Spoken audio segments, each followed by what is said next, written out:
Hello and welcome to Saints Peter and Paul in Hamburg, New York. It's great to have you here. My name is Father Art Metalki. I'm the pastor of Saints Peter and Paul Parish, and it's a pleasure once again to be able to welcome you to your new home, your new spiritual home here at Saints Peter and Paul. We hope to get to know you better and hope to continue to build the kingdom of God right here in our own little corner of the world. Saints Peter and Paul Parish was founded in 1844 by German settlers. The first church building was purchased for $650 and was located on the corner of East Main and Pine Streets. In 2006, Saints Peter and Paul completed construction on a brand new state-of-the-art parish center. The new addition allowed for the parish to be handicap accessible. The building includes a parish meeting room, the Franciscan chapel, and a brand new gymnasium.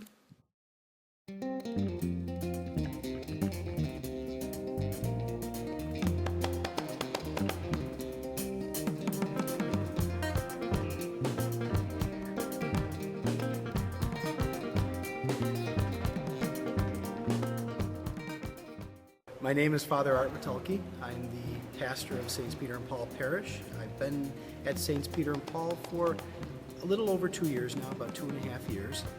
It's a wonderful place. It's a big, thriving parish and a lot of wonderful things going on. There's something pretty much for just about everybody, and if not, it's a great place to start something new. So it's a lot of great stuff happening. Hi, my name is Father Pat O'Keefe. I'm the parochial vicar here at St. Peter and Paul Church. I'm also the director of campus ministry at DuVille College.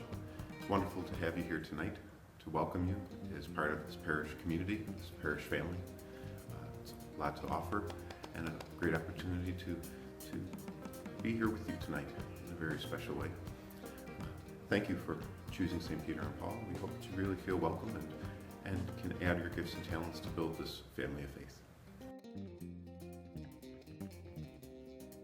Hello everyone, my name is Father John Adams, and I am new to Saints Peter and Paul as my first assignment as a parochial vicar.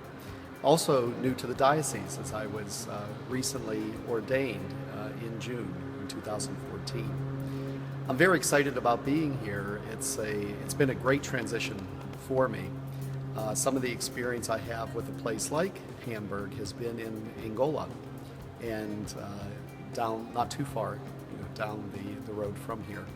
But also, it's just wonderful to be at a place like Hamburg. It's been so welcoming and caring and supportive for my first assignment. This parish, again, is a wonderful place, a very big, thriving place. There's a lot of energy here, there's a lot of excitement here, good people that, as there are in every parish, but just a lot more of them here, and just about, again, anything that you want to do, anything that we feel is needed is really done wonderfully by the people. They take complete ownership of their parish here, and so it's a gift to be able to be the pastoral leader because there's so many people that are so into their faith here at the parish. When it comes to the energy of this parish, this is a very vibrant parish. Any night of the week you can find different activities going on, different and new and exciting opportunities to share, to get to know people. It may seem a little bit overwhelming at times because there is so much that's going on, but it's a great opportunity as you begin this journey of faith here at this parish to see what it is exactly that you'd like to get involved with, and if you have any new ideas that you'd like to share, can add to that vibrancy and to that energy. It's wonderful to be here at Saints Peter and Paul Parish for my first assignment.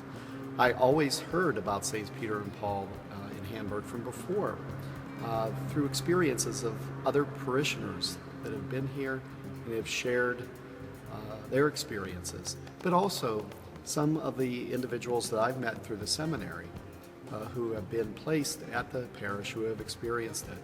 And everything that everything they told me has been true in terms of the parish being a close-knit family, a welcoming one that shows God's love and to each other and spreads that love throughout the community.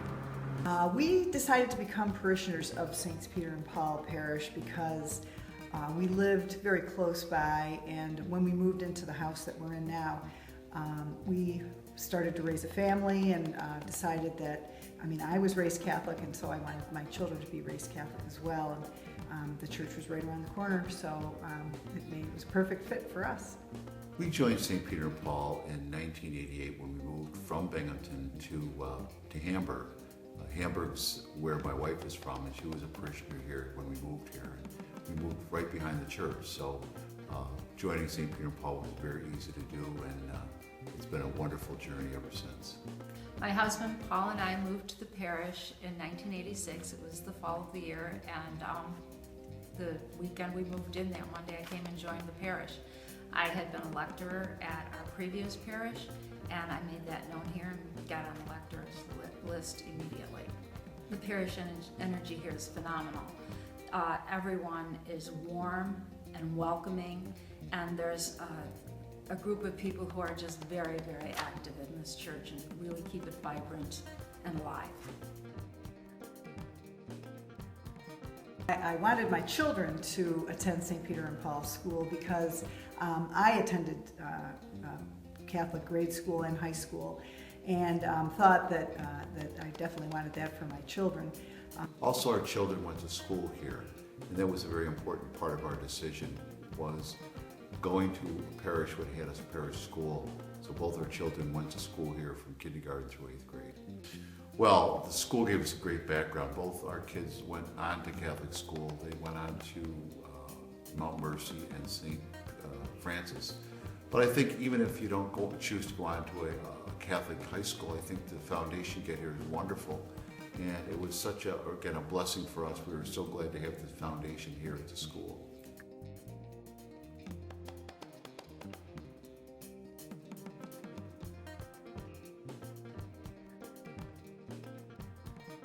Well, Faith Formation has had various names over the recent past. It's sometimes religious ed, sometimes CCD. It is how you become educated in your Catholic faith, and it's how we prepare you to make the sacraments, which are both the building of our future Catholic Church and important milestones in faith life. Well, there's a couple ways you can find the enrollment or registration forms. This year we went green. It was step one in the process, and they're out on the parish website on the religious ed page. You can print them from there. We don't actually have full-on online enrollment yet, so you can either mail them in or drop them off or fax them, or you can scan them and email them.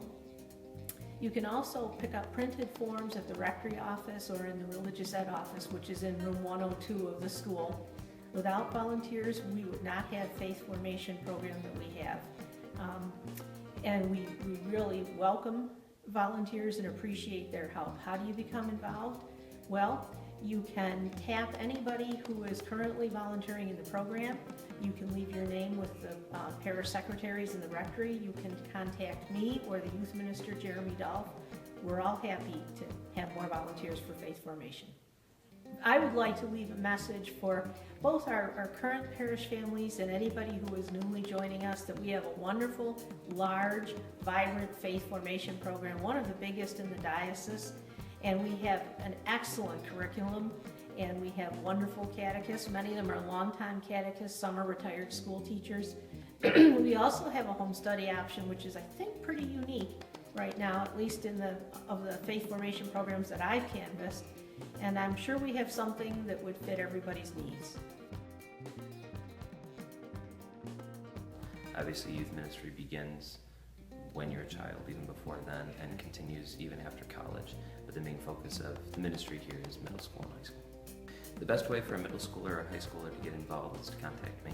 You can call my office or email me, or just start showing up to events. I have everything is published in the bulletin or posted around the church.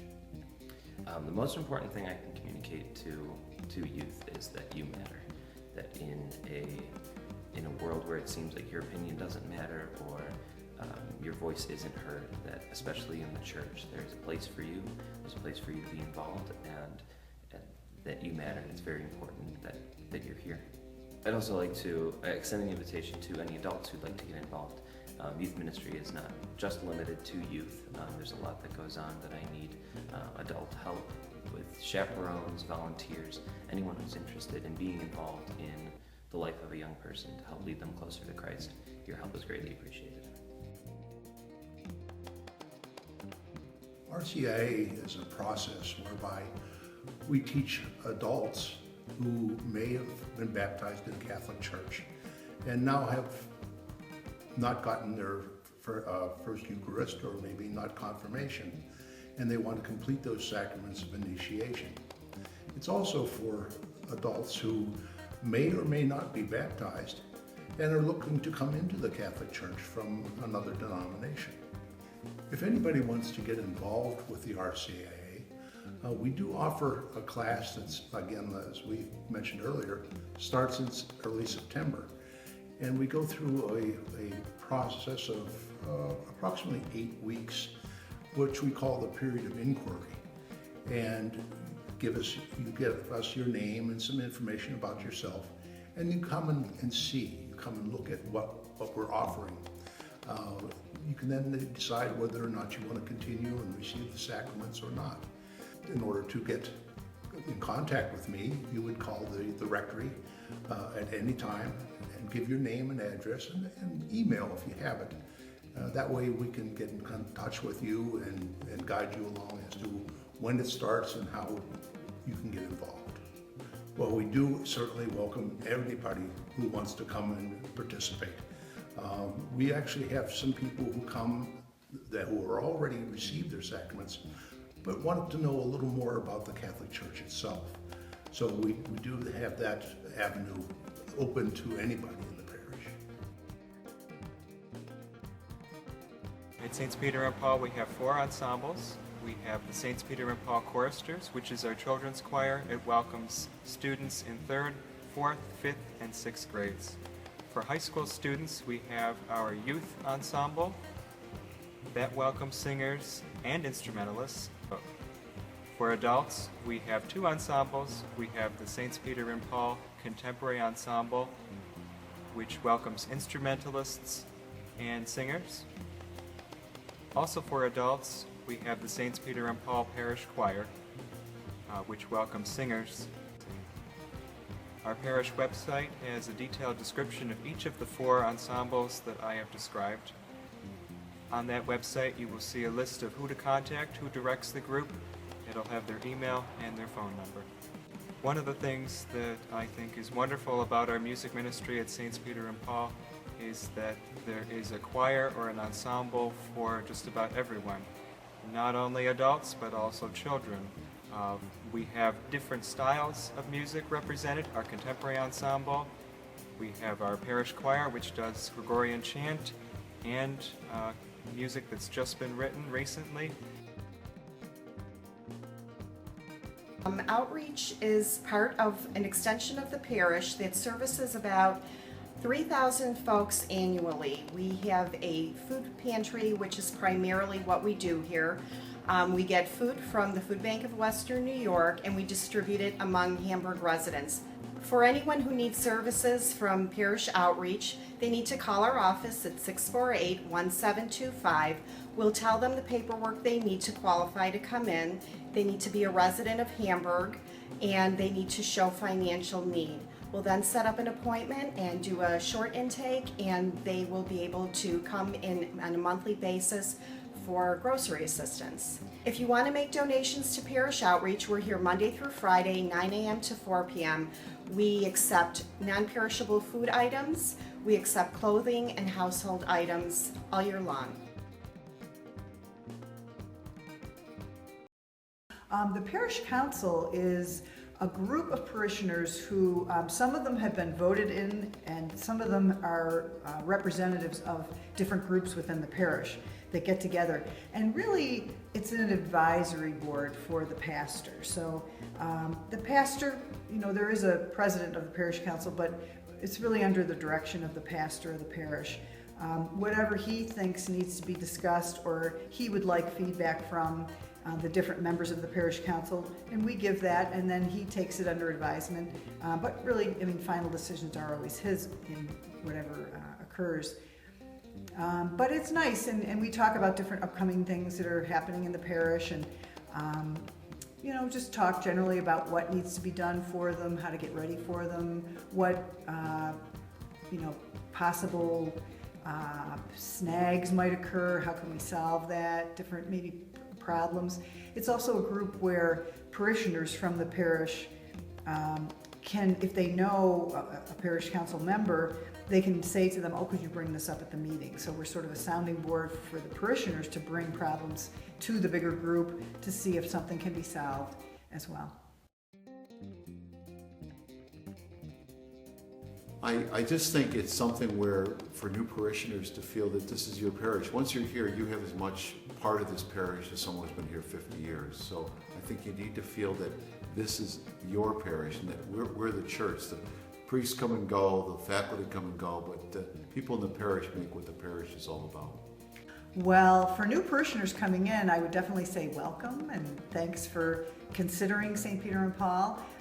It's a great place to be. Like I say, I've made so many friends here, and it's a big parish, which is nice because you get a variety of people, but also it feels like a small parish once you've been here long enough, because you start to know faces and see people all the time that you know. And just that if anything bothers you, to find a parish council member or even talk to the priest. They're always so, you know, open and welcome to talking to people. And that you should definitely get involved, because it really adds so much to your life and makes you feel a part of something. And it's a place where your gifts and talents are appreciated and put to good use. I think the message that I would like to convey to new parishioners is that in order to feel like you're really a member of this parish, you need to be involved in some way, even if it's just a small way, bringing something for Friends of the Night people. But you need to get involved in order to feel really a part of the parish as if you own it. For the new parishioners that are joining Saints Peter and Paul, joining this wonderful faith community, it's my hope that you experience the same thing that I've experienced since I've been here. That it is a beautiful community of faith that experiences God's love through their interactions with each other, and the worship experiences here become an integral part of your life, and that you are become a wonderful part of the tradition of Saints Peter and Paul as a faith, spirit-filled community. If I had one hope for our new parishioners joining St. Peter and Paul Parish, that would be that you'd find a very warm, welcoming community. Though we are very large in number, we can start to break down those walls when you start to meet new people by getting involved in different ways. Most importantly, coming to Mass, getting to know the people that are sitting around you, and helping to feel that welcome and to share that welcome as you meet new people. My hope for our new parishioners, my hope for you is that you find your home here, that you are fed here at St. Peter and Paul, and that if you find that something is lacking, if you find that something isn't working, that you come to us, that you talk to us, that you help us to create something even better. We're not asking you to just come and quietly be a passive member of the parish. We're asking you to come and make this again your home, be an active member in this parish community. So if you see something that could make us better, you need to step up and help us do that. Come and talk to us. We're here, myself, Father John, Father Pat, our deacons, Sister Dolores, we're all here for you. We're all here to assist you, to serve you. That's what we're called to do. So please call us, come visit us, talk to us, anything we can do to assist. That would be my message to our new parishioners, is that, number one, get involved, make it your own. If there's something we can do better, let us know. If we're doing something good, it's always nice to hear too. But be an open and welcoming member. It's a big parish community. It can be overwhelming. I don't want anybody to enter here and feel like they're forgotten or lost in the crowd. So as a new member as well, reach out, talk to those around you, welcome others. I'd love to get the ministry of greeter even more started here at the parish. So if you want to just stand at a door and greet people as they come in, love to have you do that. I think that's a great way for us to continue to create a warm and welcoming parish community.